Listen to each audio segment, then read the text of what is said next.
So one day, boom, this guy gets hit with dementia. His name is Mr. Bennett. And Mr. Bennett lives in Melbourne with his wife, this woman, Mrs. Bennett. So Mr. Bennett gets hit with dementia, and Mrs. Bennett doesn't really have the skill set to take care of him anymore. So unfortunately, she decides she's gonna have to put him in a nursing home. And in doing so, she needs to sell their house. So she goes to a real estate agent to help her with this woman, Hayley.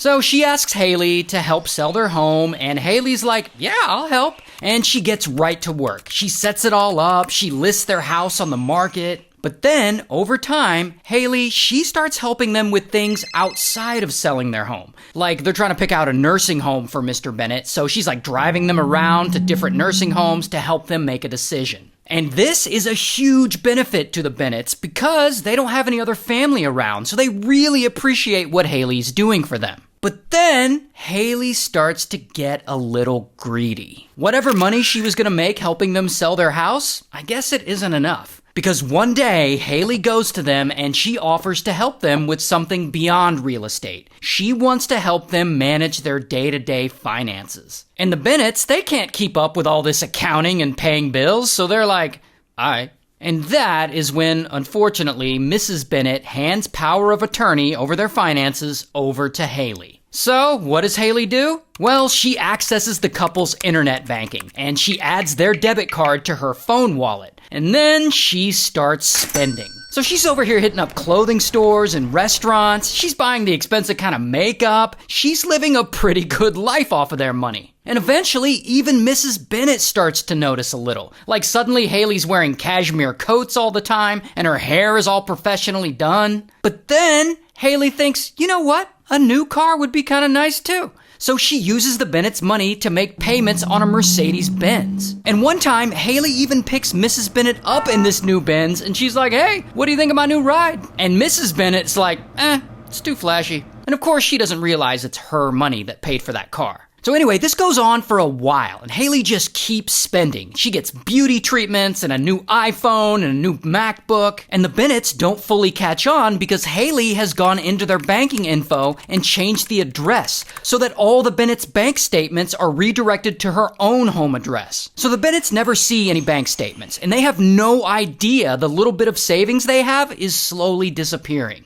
But then, it gets worse. One day, Hayley goes to Mrs. Bennett and she makes up a story and she's like, oh no, you're being investigated by the government. And she tells them that this fake investigation is going to cause them to lose their pension. But then she tells Mrs. Bennett that she needs to pay her 40,000 Australian dollars so that she can pay the government off or something to save them from losing their pensions. And of course, Mrs. Bennett is scared, like she doesn't want to lose her pension. So she's like, sure, whatever you need to do to help us get out of this. Here's $40,000. And so this scam keeps going on for over a year. Hayley takes money from the Bennett's bank account and she just buys herself whatever she wants. Real estate agents be shady like that sometimes.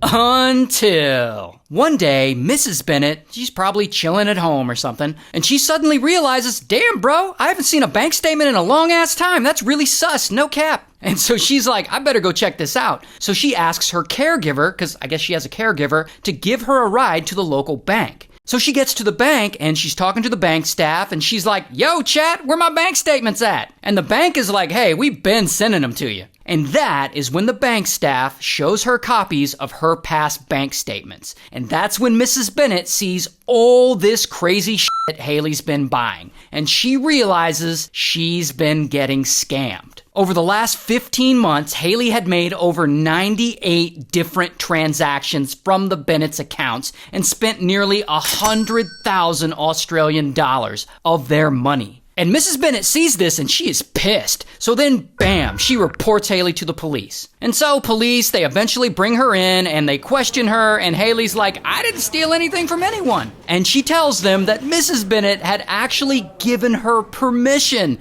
to take $100,000 from her bank account and spend it however she wants. And Mrs. Bennett hears about this and she's like, that lying ass bop got that brain right. But then Hayley also claims that yes, she took the money, but that she had planned on paying Mrs. Bennett back. Sure, Hayley. Anyway, Hayley gets charged and she takes a plea deal, and surprisingly, she only gets 3 months in jail and she's ordered to repay the money she stole. Now, she hasn't gone to jail yet because the case is currently in appeal. And on top of all that, even though Hayley left her original real estate agency, she's allegedly still out there, she's still working as a real estate agent, and she's still selling houses to people. Anyway, here's what she looks like in real life.